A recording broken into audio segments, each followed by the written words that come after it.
There is a motorcycle brand that has been in continuous, uninterrupted production since 1901. It is older than Harley Davidson. It outsells Harley Davidson globally by a significant margin. And the overwhelming majority of American riders have either never heard of it or actively dismissed it as a budget alternative with nothing serious to offer. Every single one of those riders is wrong. By the end of this video, you will understand exactly why. Let us begin. Chapter 1. The stat that surprises everyone. Here is the number that stops every conversation it enters. In 2023, Royal Enfield sold approximately 926,000 motorcycles globally. In the same year, Harley Davidson sold approximately 186,000. Royal Enfield did not merely outsell Harley Davidson, it outsold them by a ratio of nearly 5 to 1. Read that again, 5 to 1. From a brand that most American riders either cannot name or actively condescend to at rallies. The cognitive dissonance is extraordinary, and the story behind it is more interesting than the number. Royal Enfield was founded in Redditch, England in 1901 by the Enfield Cycle Company. The name came from a British Royal small arms factory in the town of Enfield, with whom the company had a manufacturing relationship producing rifle components. The brand's motto, "Made like a gun, goes like a bullet," was not marketing poetry. It was a literal reference to the manufacturing philosophy of the founding company. The bullet model name that defines Royal Enfield to this day carries that lineage directly and intentionally.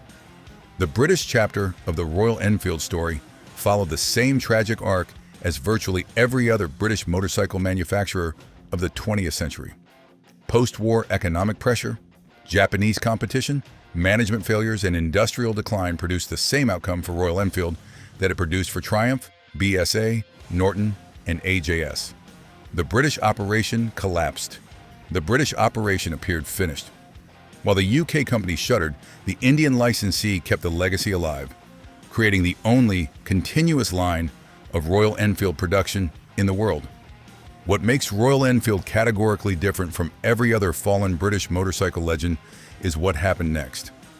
In 1955, the Enfield India Company had licensed production of the 350 cubic centimeter bullet for the Indian Army. When the British parent company collapsed, the Indian licensee did not merely survive, it thrived. Redditch closed. Chennai kept building. The bullet kept selling. And what had been a licensed copy of a British design became the continuation of the oldest motorcycle brand in the world under Indian ownership and Indian management. The Madras Motors Group acquired what became Royal Enfield India, and the company spent the 1980s and 90s doing exactly what you would expect from a manufacturer selling affordable, reliable transportation in a price-sensitive, developing market. It built simple, durable, accessible motorcycles for people who needed them rather than people who wanted them as lifestyle accessories. This created a reputation for basic engineering that stuck in Western markets long after the actual product had evolved beyond recognition.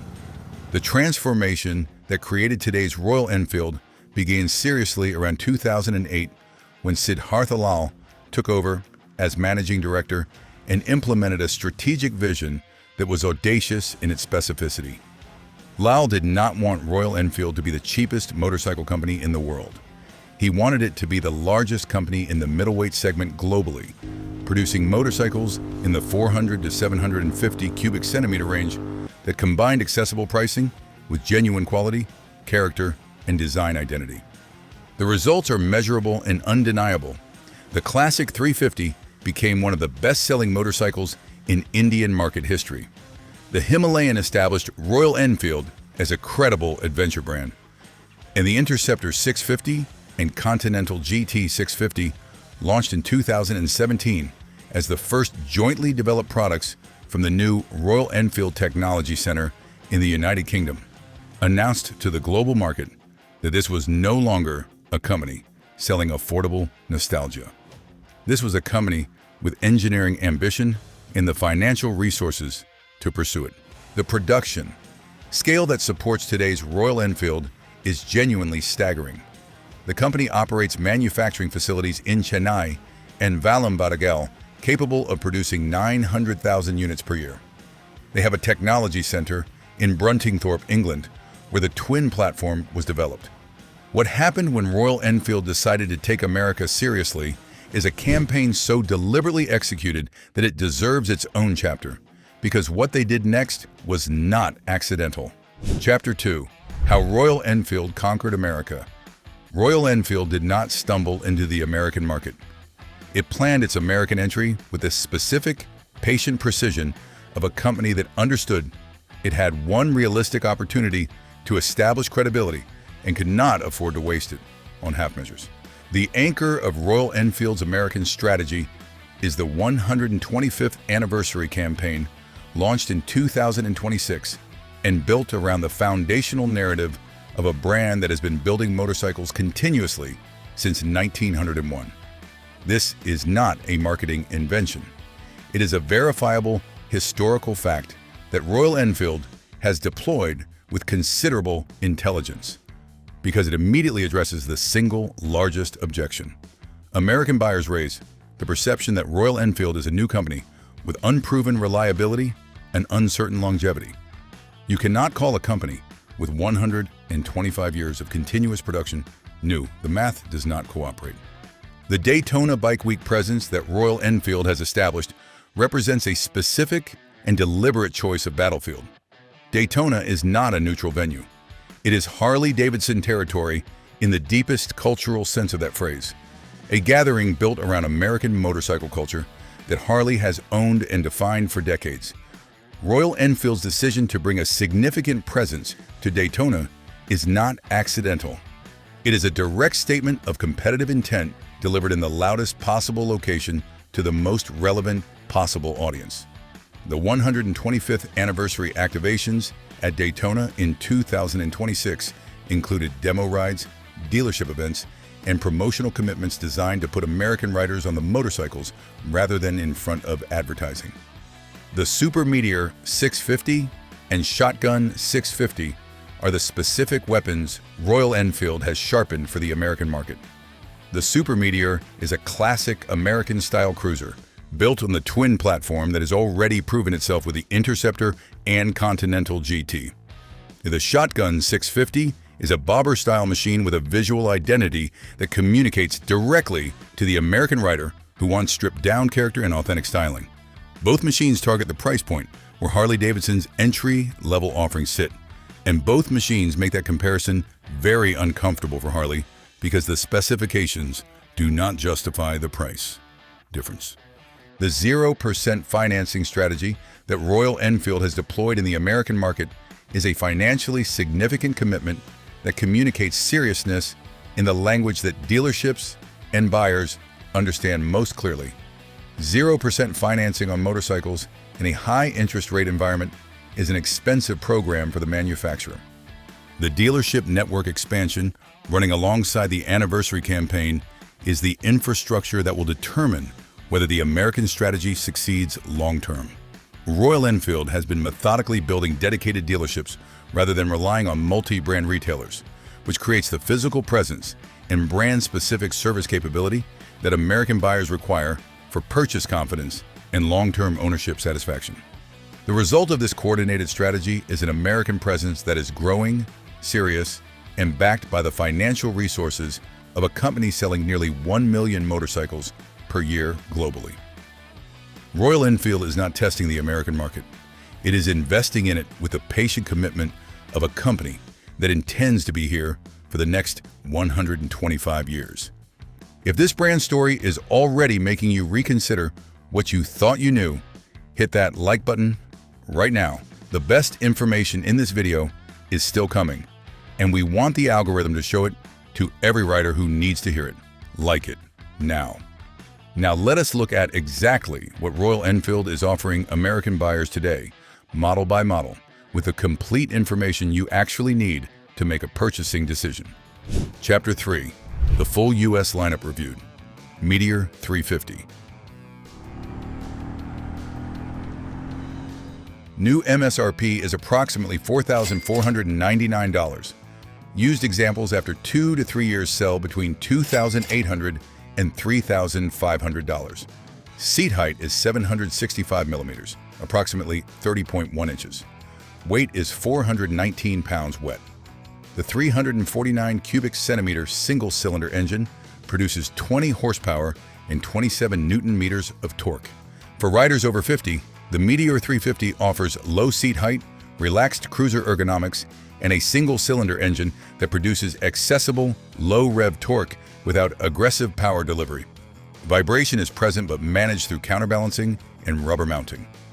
Wind protection is minimal without a screen. Reliability track record on the J-Series engine platform is very strong, with widespread positive owner feedback across 3 years of production. The one honest reason not to buy it is that 30 horsepower is a genuine limitation for riders who want highway confidence at speeds above 75 miles per hour with a passenger. It is a brilliant around-town and weekend canyon machine. It is not a long-distance highway tour. Classic 350. New MSRP is approximately $4,699. Used after 2 to 3 years, sells between $3,000 and $3,800. Seat height is 805 millimeters, approximately 31.7 inches. Weight is 430 pounds wet. Same J-Series. 349 cubic centimeter engine. For riders over 50, the Classic offers upright vintage ergonomics that reduce lower back strain on short to medium rides. The iconic styling is a genuine draw for riders who want visual character at an accessible price. Vibration character is similar to the Meteor. Reliability is identical given the shared platform. The one honest reason not to buy it is that the period-correct styling compromises some practicality. The Classic is not the most ergonomically optimized machine in the lineup for long days in the saddle. Buy it because you love how it looks. That is a completely valid reason. Just know that is what you are buying. Himalayan 450. New MSRP is approximately $5,799. Used after 2 to 3 years, sells between $3,800 and $4,800. Seat height is 830 millimeters, approximately 32.7 inches. Weight is 432 pounds wet. The 452 cubic centimeter single cylinder produces 40 horsepower and 40 newton meters. For riders over 50, the Himalayan 450 is arguably the best all-rounder in the lineup. The upright adventure. Ergonomics reduce highway fatigue significantly. The long travel suspension absorbs road imperfections with genuine competence. The 40 horsepower engine is genuinely sufficient for light adventure touring at legal highway speeds. The small windscreen provides meaningful wind relief. Reliability on the new 450 platform is early stage, but initial owner feedback across 2 years is strongly positive. The one honest reason not to buy it is that at 830 millimeters seat height, shorter riders will find the reach to the ground challenging, particularly on unpredictable surfaces. It is taller than it looks. Interceptor 650. New MSRP is approximately $5,799. Used after 2 to 3 years, sells between $3,800 and $5,000. Seat height is 804 millimeters, approximately 31.7 inches. Weight is 445 pounds wet. The 648 cubic centimeter parallel twin produces 47 horsepower and 52 newton meters. For riders over 50, the Interceptor. 650 is a revelation in its category. The parallel twin engine is exceptionally smooth for its displacement and type. Vibration is well managed and significantly less intrusive than comparable single-cylinder machines. The one honest reason not to buy it is the absence of wind protection. The naked roadster format exposes both rider and passenger to full wind blast at sustained highway speeds, which becomes fatiguing across long distances. A fly screen is available but does not fully resolve the issue. Continental G T650. New MSRP is approximately $5,999. Used after 2 to 3 years sells between $4,000 and $5,200. Seat height is 790 millimeters, approximately 31.1 inches. Weight is 445 pounds wet. Identical 650 twin platform to the Interceptor.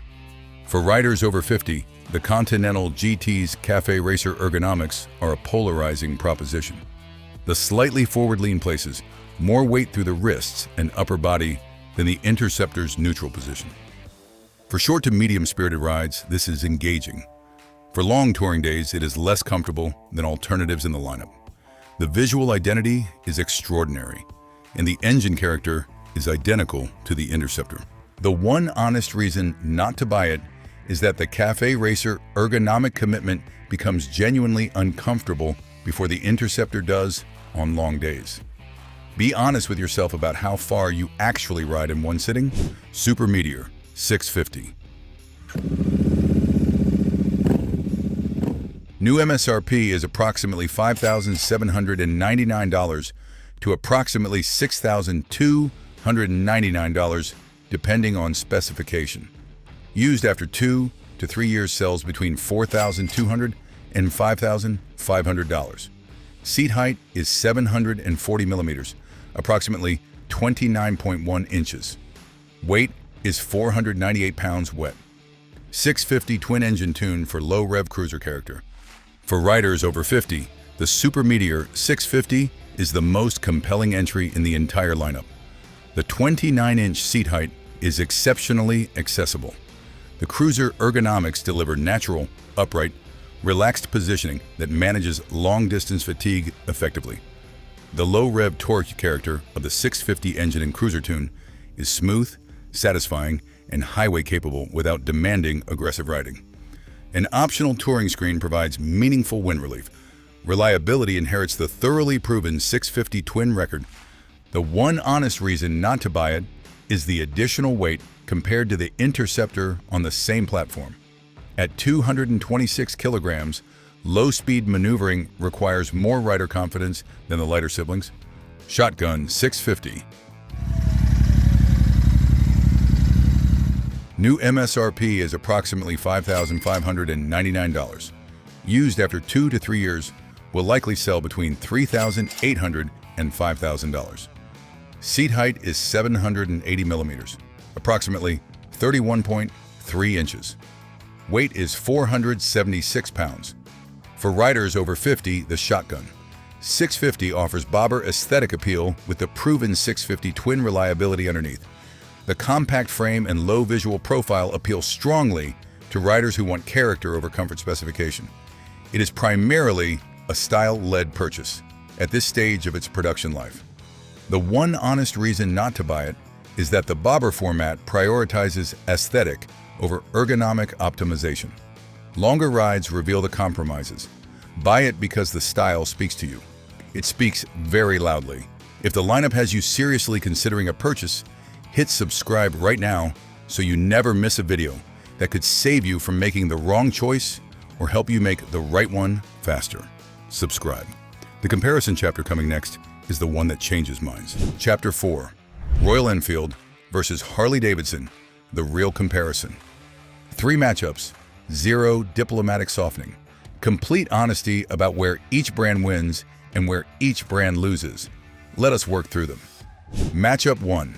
Super Meteor 650 versus Harley Davidson Nightster. Price difference is immediate and dramatic. The Super Meteor 650 starts at approximately $5,799. The Harley Davidson Nightster starts at approximately $12,999. The price difference of approximately $7,200 buys a complete second motorcycle at Royal Enfield prices. This is not a marginal price advantage. It is a category-defining gap that requires extraordinary justification from the premium product to survive scrutiny. On comfort and ergonomics, the Super Meteor's 29-inch seat height matches the Nightster's accessibility. Both offer cruiser format, relaxed ergonomics suitable for extended riding. The Super Meteor's parallel twin produces smoother, more refined power delivery for sustained highway riding. The Nigster's Revolution Max engine produces more character and presence at the cost of more vibration through the seat and pegs. For riders over 50 covering long distances, smoothness generally wins that conversation. On long-distance capability, the Super Meteor with optional touring screen is a genuine highway companion. The Nigster, without significant accessory investment, is a shorter distance machine. Harley's accessory ecosystem is vastly larger and more mature. This is a genuine Harley advantage for riders who want to build a machine over time. On reliability and maintenance costs, the 650 Twin has established a strong reliability record. Service intervals are longer, and dealer labor rates for Royal Enfield are significantly lower than Harley Davidson dealer labor rates, which meaningfully affects total ownership cost over a typical riding lifetime. On resale value, the Harley Davidson Nigster holds stronger residual value as a percentage of new price. However, because the Super Meteor's new price is so dramatically lower, the absolute dollar loss over 3 years of ownership still favors Royal Enfield in most realistic usage scenarios. Matchup 2. Interceptor 650 versus Harley Davidson Sportster. SE price difference is approximately $8,000. The Interceptor 650 at $5,799 versus the Sportster S at approximately $13,999. The Sportster S produces 121 horsepower from its Revolution Max platform. The Interceptor produces 47. On pure performance, the Sportster S wins decisively, and it is not close. Where this matchup tightens considerably is in real-world riding conditions for the majority of actual riders. On public roads at legal speeds, the Interceptor 650's 47 horsepower is genuinely sufficient for every riding scenario most riders actually encounter. The additional 74 horsepower of the Sportster S is inaccessible on public roads without significant legal risk. You are paying $8,000 for performance that daily riding reality will not allow you to use. On long-distance capability, both machines are better suited to short to medium distances without additional investment. Neither is a natural long-distance tourer in standard specification. The Interceptor's smoothness advantages the 650 Twin on sustained highway miles. The Sportster S's stronger performance makes it more engaging on spirited shorter routes. On maintenance costs, the advantage strongly favors the Interceptor. The 650 Twin is simpler in specification, less expensive to service, and carries lower parts costs at every service interval. The Sportster S is a technologically complex machine that rewards riders who want sophistication and punishes those who are surprised by what sophistication costs to maintain. Matchup 3. Himalayan 450 versus Harley Davidson Pan America. This matchup is the most honest representation of where Royal Enfield and Harley Davidson actually compete in the adventure category. The Himalayan 450 at $5,799 versus the Pan America at approximately $17,999. Price difference is approximately $12,200. The Pan America is a genuinely brilliant adventure motorcycle. Its 150 horsepower, adaptive ride height, cornering obs, and comprehensive electronics represent a serious engineering achievement that Royal Enfield cannot match at any current price point. If you want a performance adventure machine that competes with BMW, KTM, and Ducati in the premium segment, the Pan America belongs in that conversation, and the Himalayan does not. Where the comparison shifts is in how most adventure riders actually use their machines. Studies of adventure touring consistently show that the majority of adventure bike miles are covered on pavement. For predominantly paved adventure touring with occasional light gravel, the Himalayan 450's 40 horsepower and competent suspension are genuinely sufficient. The $12,000 premium for the Pan America is justified if you use the capability. It is not justified if the capability sits unused, because your actual riding never demands it. Harley Davidson still wins on emotional purchase, justification, brand prestige, resale value protection, community access, and peak performance capability. Royal Enfield wins on accessible pricing, total ownership cost, entry-level confidence, and value per dollar at every single price point in the lineup. Neither answer is wrong. They are answers to different questions asked by different riders. What kind of rider should actually be walking into a Royal Enfield dealership? That question has a very specific answer, and it is more interesting than you might expect. Chapter 5. Who should actually buy a Royal Enfield? The returning rider who stopped riding in their 30s or 40s, raised children, built a career, and is now standing in a motorcycle shop at 55, wondering whether they still have the physical confidence for a large, heavy, powerful machine is the most obvious Royal Enfield buyer in the American market today. The Super Meteor 650 at 29 inches of seat height, 226 kilograms, and smooth parallel twin power delivery is precisely engineered for this rider. It is manageable at low speeds. It is capable at highway speeds. And it costs less than $6,000 new, which means the financial risk of discovering that returning to motorcycling was not for them is dramatically lower than the equivalent Harley Davidson purchase. The budget-conscious, experienced rider who wants genuine cruiser style, reliable engineering, and honest performance without the financial commitment of an American premium brand is the second most obvious buyer. This rider has probably owned multiple motorcycles, knows what they want from a machine, and has made peace with the fact that brand prestige is not worth $7,000 extra dollars that could be spent on riding rather than paying for the badge. The Interceptor 650 and Super Meteor 650 serve this rider exceptionally well. The adventure-curious rider who wants to explore gravel roads, light trails, and mixed surface touring without committing to the physical demands and financial weight of a large displacement adventure machine is the rider the Himalayan 450 was built for. At 40 horsepower and less than $6,000, it removes the financial anxiety from adventure experimentation. If you drop it on a gravel road, it is a $5,000 motorcycle. The mathematics of that scenario are significantly less stressful than dropping a $17,000 Pan America.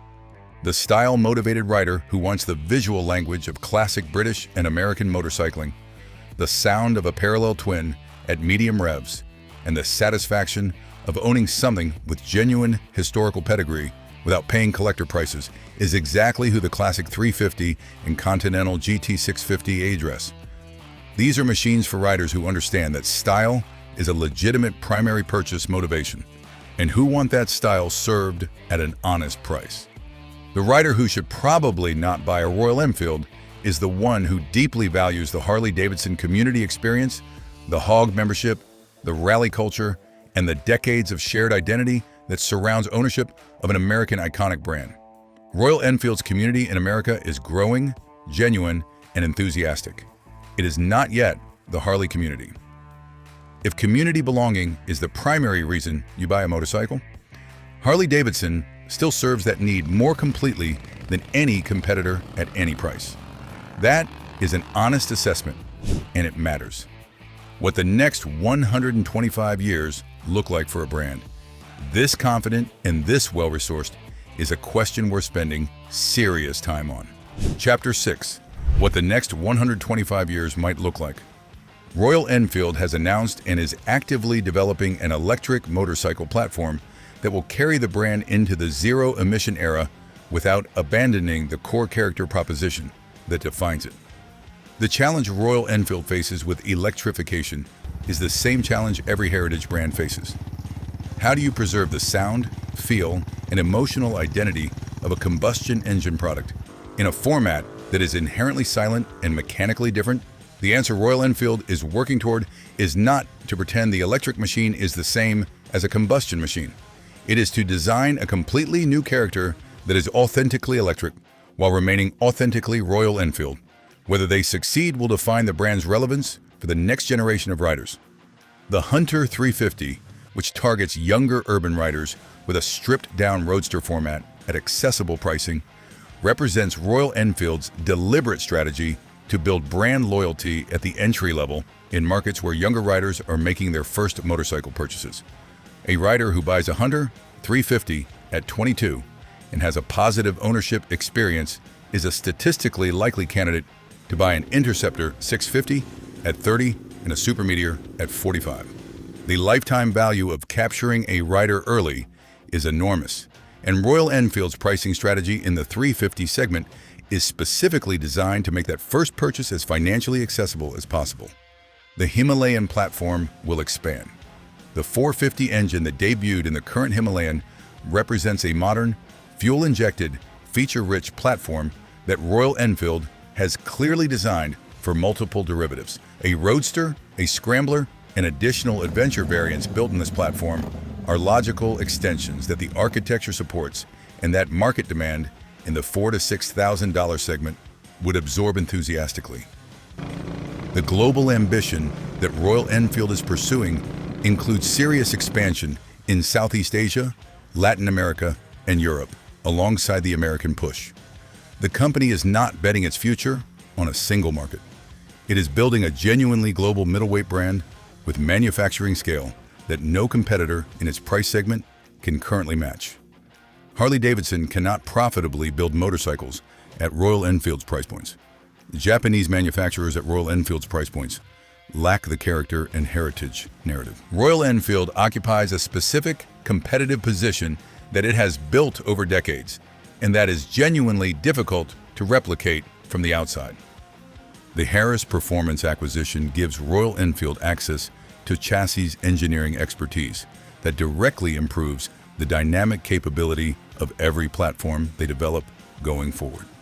The Technology Center in Bruntingthorpe ensures that future products are developed with European and American market expectations embedded in the engineering brief from day one rather than adapted for those markets after the fact. The next 125 years of Royal Enfield will be determined by whether the company can maintain the combination of accessible pricing, genuine character, improving quality, and expanding community that has driven the current global success. The trajectory is clear. The ambition is stated. The resources are substantial. And the competition, including a brand that has been American motorcycling's defining voice for over a century, is being forced to take notice in ways it never anticipated when a company from Chennai started showing up at Daytona with serious motorcycles and 0% financing. 125 years of continuous production is not a marketing claim. It is the longest run in the history of the motorcycle industry. The company that survives long enough to celebrate 250 years will be the one that builds motorcycles. People actually want at prices they can actually afford, with reliability they can actually trust. On current evidence, Royal Enfield knows exactly what that formula requires. If this video changed how you think about this brand, check the next video.